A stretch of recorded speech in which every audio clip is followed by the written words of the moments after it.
얼마 전까지만 해도 우리는 굉장히 기고만장했습니다.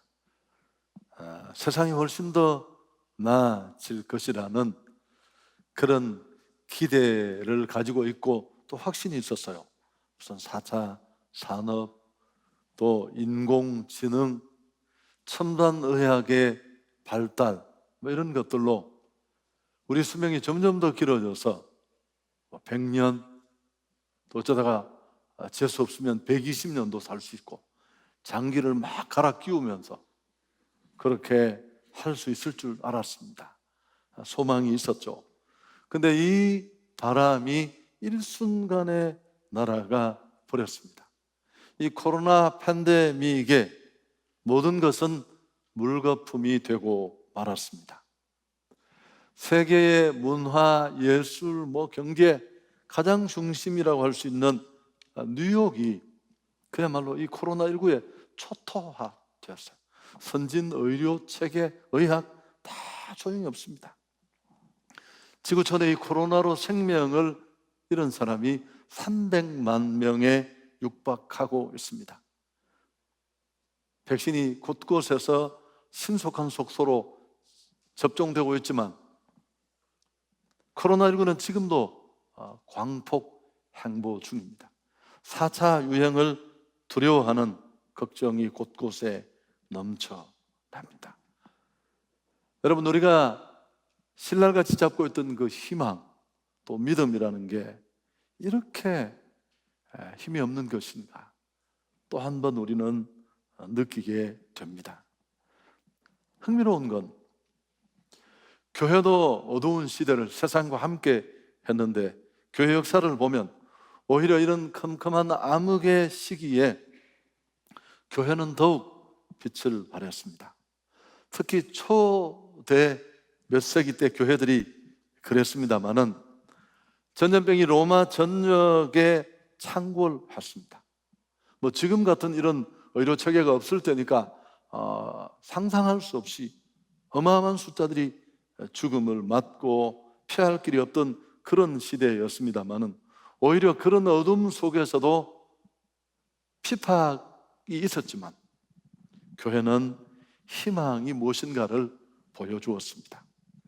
고대 전염병을 연구한 카일 하퍼라는 분이 있는데 그분은 인터뷰를 하면서 어떻게 기독교가 그런 암담한 시기에 계속 성장하고 번성할 수 있었는지, 모두가 병마에 휩쓸려서 혼비백산 벌벌 떨 때 신앙의 핍박을 받으면서 그들은 이런 상황을 뛰어넘는 당당함을 보였고 교회는 계속적으로 발전을 거듭했습니다. 그 이유를 그는 이렇게 대답했습니다.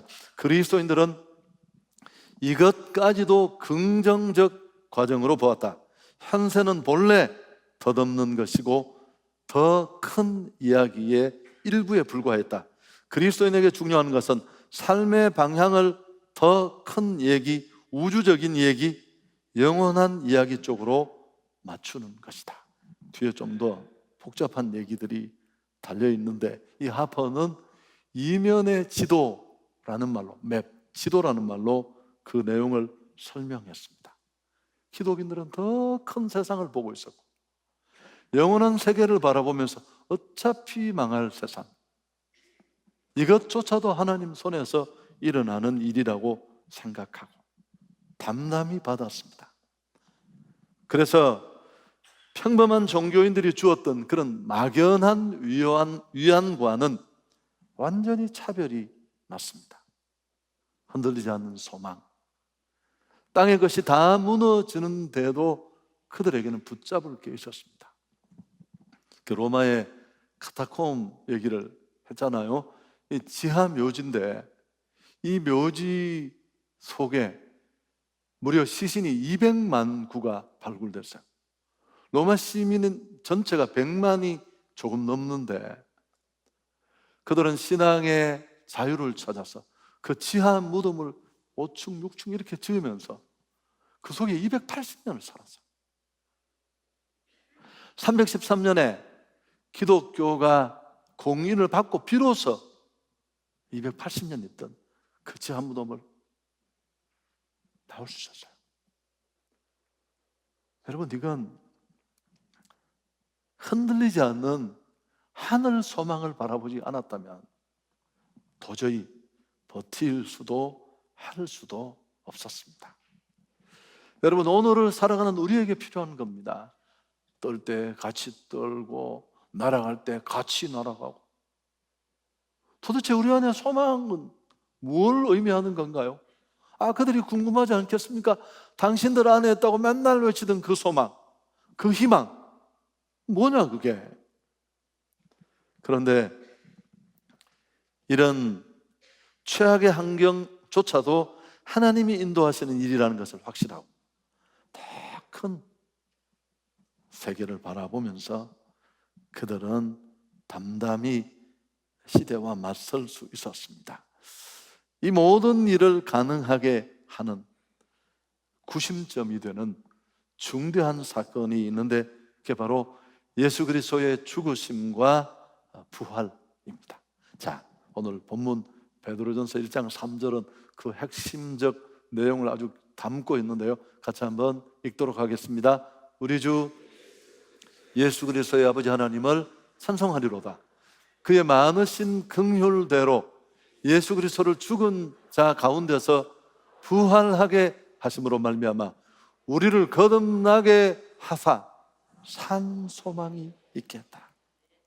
우리에게 베푸신 하나님의 긍휼, 우리가 찬송해야 될 그 긍휼이 뭐냐 하면 죄로 무너진 거들난 우리 인생을 살리기 위해서 우리 죄값으로 그의 아들 예수 그리스도를 이 땅에 보내셔서 우리 죄를 대신해 죽게 하시고 그분이 그 죽음과 사망의 권세를 이기시고 다시 부활하게 하심으로 말미암아 죽음으로 거들난 우리 인생에게 거듭남의 은혜를 주시고 영원히 흔들리지 않는 산 소망이 있게 하셨다.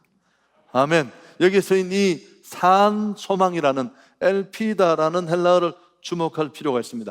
영어 NIV는 hope라고 좀 가볍게 약하게 번역이 되었습니다만 본래는 깊은 확신이에요.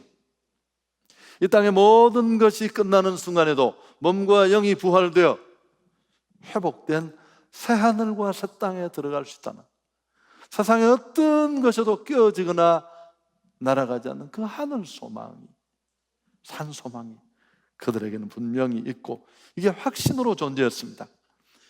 희망을 잃은 세상에 온통 세상이 두려움에 떨고 있을 때 초기 기독교는 그런 세상을 향해 이런 모습을 보여주었습니다.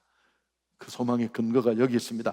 베드로의 편지를 받는 그리스도인들은 지금까지도 여러 가지 시험으로 근심했고 지금도 불시험을 당하고 있습니다. 흔들릴 수 있는 그들에게 베드로는 상기시킵니다. 하나님 예수 그리스도를 죽은 자 가운데서 부활하게 하심으로 말미암아 우리를 거듭나게 하사 산 소망이 있게 하셨다. 너희 믿음과 소망이 하나님께 있다. 그렇게 정리할 수 있습니다. 여러분, 이 소망이 우리 온 성도들 안에 있기를 축복합니다. 보이는 소망은 소망이 아니에요. 어쩌면 인생은 진정한 소망, 진정한 희망, 끝까지 기댈 수 있는 피난처를 찾는 개인과도 같습니다. 더 안전한 곳으로, 더 희망을 잃지 않는 곳으로 도피하기에 여념이 없습니다만은 정말 외통수를 만나면 그 무엇도, 그 어떤 것도 진짜 우리 인생이 기댈 만한 소망이 될 수 없습니다. 이런 소망은 산 소망이 아니라 죽은 소망입니다. 그래서 보이는 소망이 소망이 아니라 오늘 베드로가 말한 이 산 소망, 이 산 소망이 오늘 부활을 맞는 우리 온 성도들 안에 있기를 축복합니다. 위기의 날, 떨릴 수 있는 날, 흔들리는 날에도 우리는 함께 떨더라도 이 소망을 보여줄 수 있어야 돼요. 도대체 널 그렇게 당당하게 맞는 게 뭐니? 여러분, 이어지는 단락도 보시고 그 이어지는 구절에도 성령께서 거듭나게 하심으로 그리스도 안에 있는 영적 새 생명을 주셨다. 그래서 이 거듭난 영원한 생명을 가진 자에게 필수적으로 드러나는 게 바로 이 희망이에요. 세상에 게 다 끝나도 있습니다.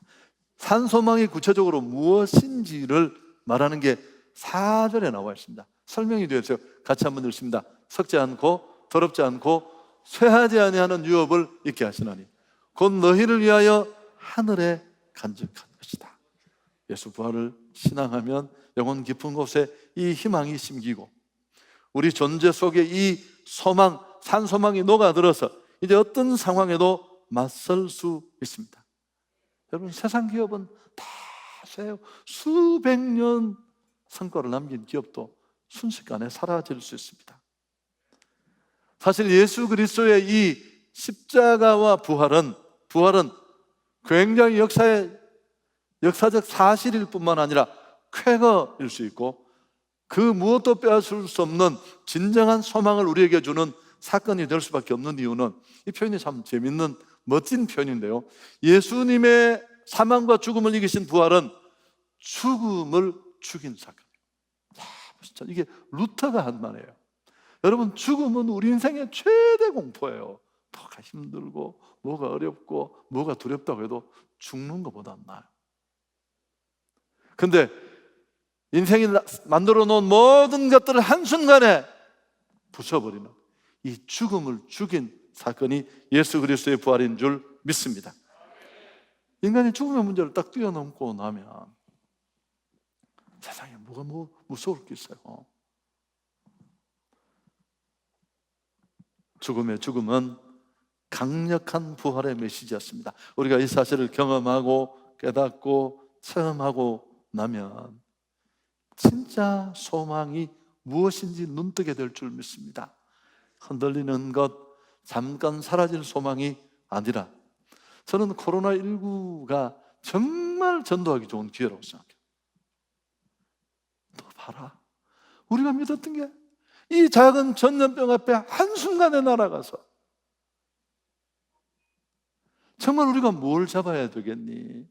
세상이 다 무너지는 날, 이 코로나와 비교할 수 없는 땅이 흔들리고 땅 위에 있는 거 하나도 없이 끊어지는 그날, 우리가 정말 붙잡아야 될 게 무엇인지 너무너무 잘 보여줍니다.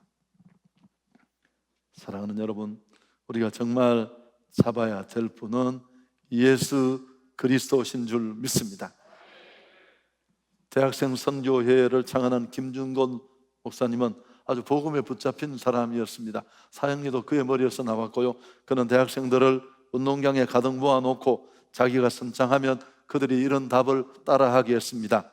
내 인생의 문제를 어떻게 해결할 수 있습니까? 예수 그리스도. 방황하는 내 아이들 어떻게 도울 수 있습니까? 예수 그리스도. 지금 힘들게 무너져 일어날 수 없는 내 가족과 친지를 다시 세울 수 있는 정말 필요한 게 무엇입니까? 예수 그리스도. 안팎으로 흔들리는 이 대한민국, 누가 이 나라를 무엇으로 다시 살릴 수 있겠습니까? 예수 그리스도. 내 인생 다 망가졌는데, 일어날 소망이 아무것도 없는데 어떻게 다시 일어날 수 있을까요? 예수 그리스도.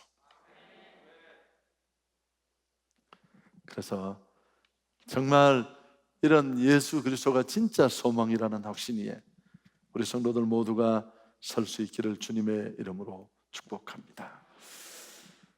부활하신 이 주님을 이론적으로 아는 게 아니고 부활의 주님을 만나서 그 부활을 통과하면서 살아계신 하나님을 삶 속에 경험하고 체험한 사람들은 하나같이 다 부활의 증인으로 살았어요.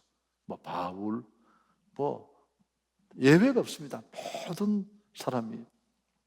사실은 저도 교회는 다녔지만 그런 확실한 신앙이 없었는데 예수를 제대로 만나서 제 삶이 바뀌고 난 다음에 제가 이 복음의 능력을 알게 됐어요. 우리 여러분 마찬가지지만 그 이후에 교회가 뭘 하는 것인가 고민하게 되었고, 교회는 무슨 많은 일들을 하잖아요.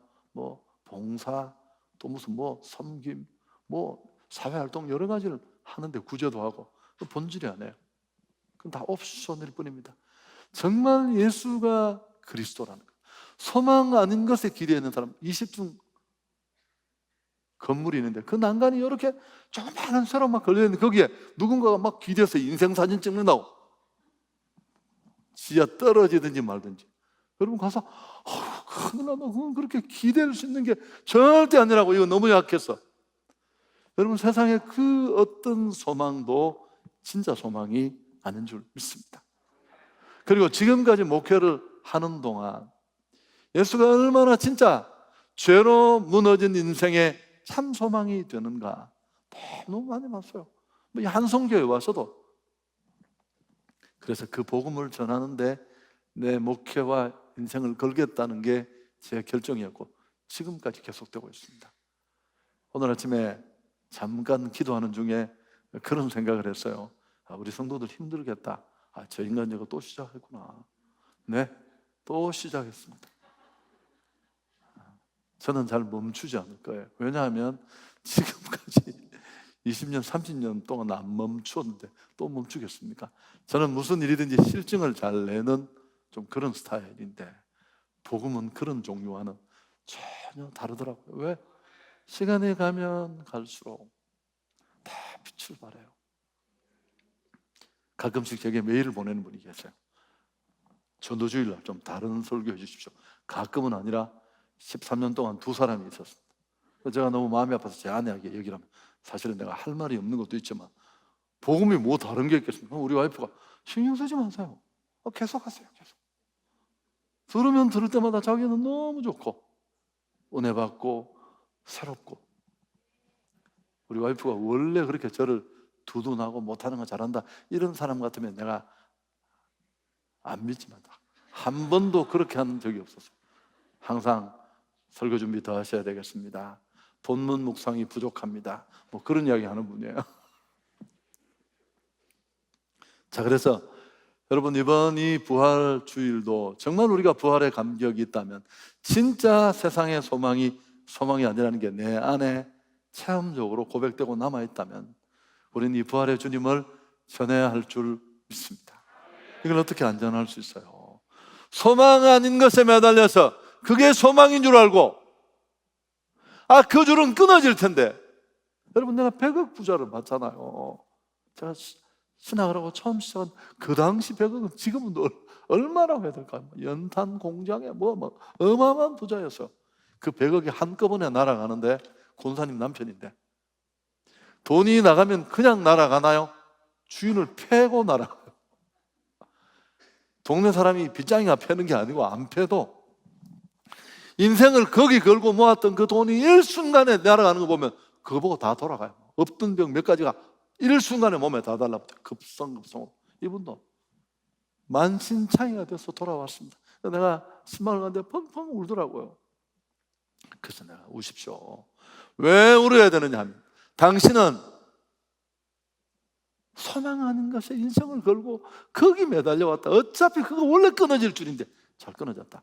원통해서 3일만 울고 눈물 닦고 툴툴 털고 정말 우리를 끝까지 잡아줘 구주 되신 예수님을 붙잡아야 한다. 아멘.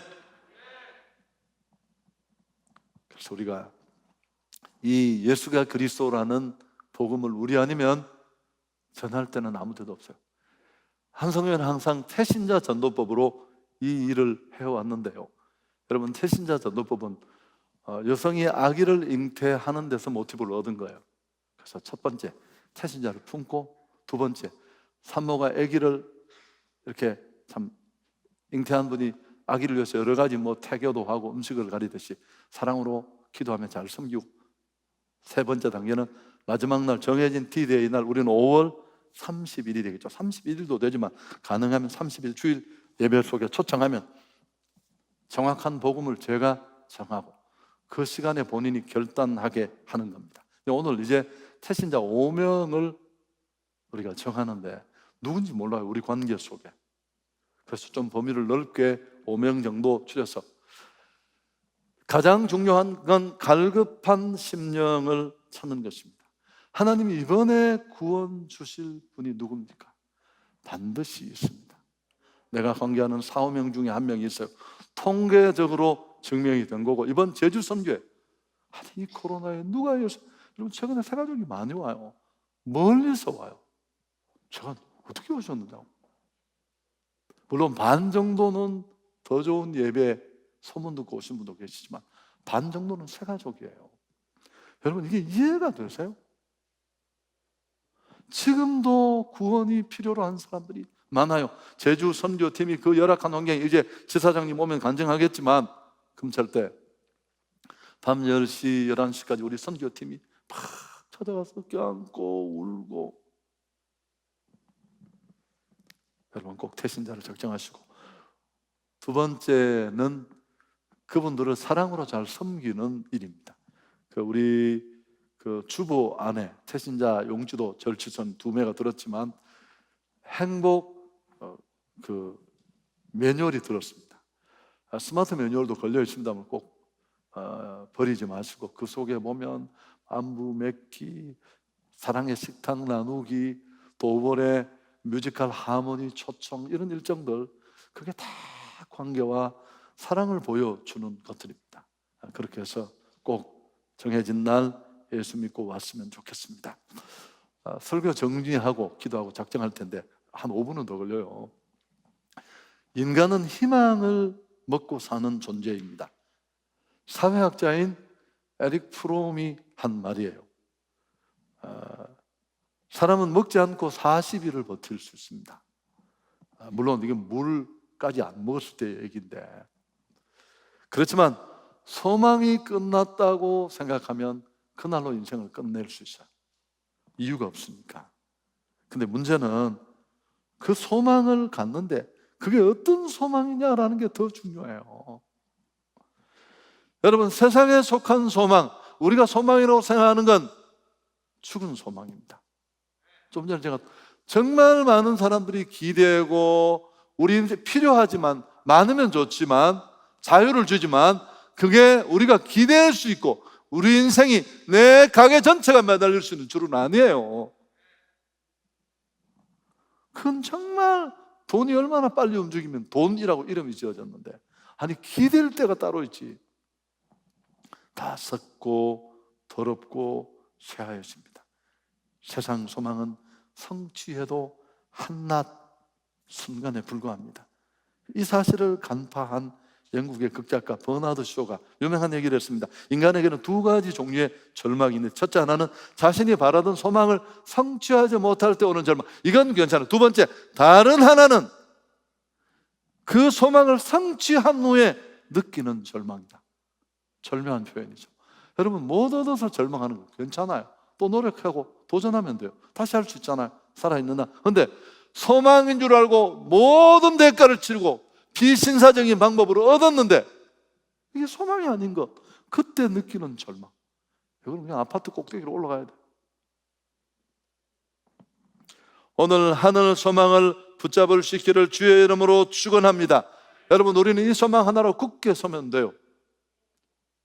죽음과 맞서고 죽음을 뛰어넘은 더 큰 이면의 지도를 가슴에 가지고 있는 사람은 흔들리지 않습니다. 사람들이 그렇고, 넌 어떻게 그렇게 초연할 수 있니? 우리 안에 있는 소망의 이유를 묻게 될 것입니다. 다윗의, 축복의 사람 다윗의 고백을 한번 들어보십시오. 주여, 이제 내가 무엇을 바라리요? 나의 소망은 주께 있나이다. 하늘 소망 붙잡고 당당히 사십시오. 이런 산소망, 죽은 소망이 아니라, 소망이 다 소망이 아니라니까, 산소망을 가지고 믿음으로 살면 그게 믿음인데 어떻게 하시는지 5절 같이 읽습니다. 함께 읽습니다. 너희는 말세에 나타내기로 예비하신 구원을 얻기 위하여 믿음으로 말미암아 하나님의 능력으로 보호하심을 받는다.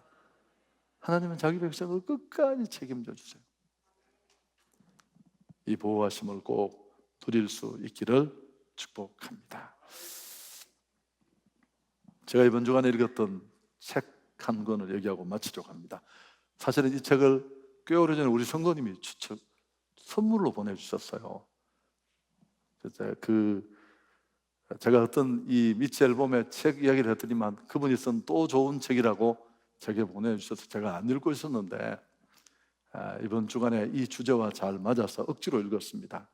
미치 앨범에 다 괜찮아요? 천국이 말했다.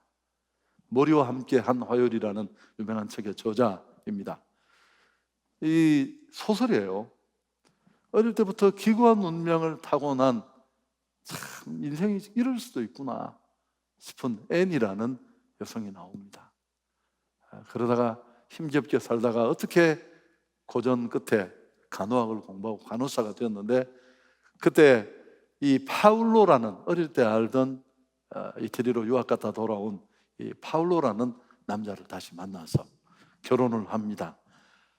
내 인생 이제 어려움은 없고 행복하겠다, 그렇게 생각을 했는데, 결혼식 한 다음 날 이제 여행을 떠났다가 열기구를 타게 돼요.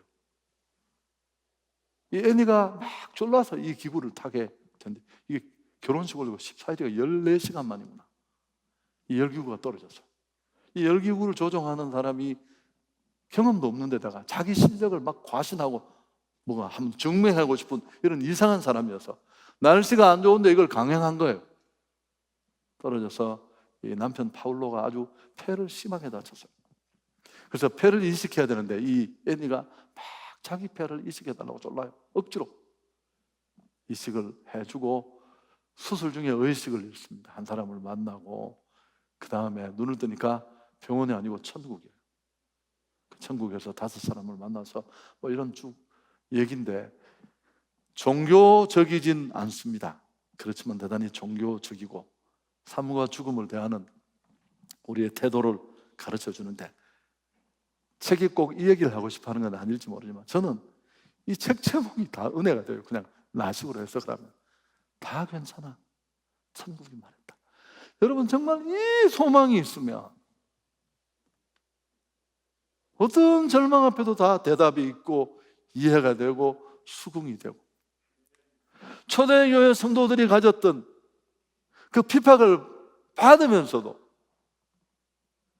창궐하는 전염병 앞에 떨던 그들에게 보여주었던 그 어엿함, 당당함, 이런 큰 그림 때문이 아니었을까. 내 안에 정말 천국이 말하면 다 괜찮아. 이해 못할 일도 없고, 아니 뭔 내가 겨우 돈 벌어서 빚내서 시작한 사업에 뭔 코로나야, 대답할 수 있을 것입니다. 부활의 소망 가지고 어떤 일도 수긍하고 이해하면서 또 복음을 전하면서 이런 상황을 뛰어넘어 늘 한결같음으로 승리할 수 있는 우리 온 성도들이 되기를 주 예수 그리스도의 이름으로 축복합니다.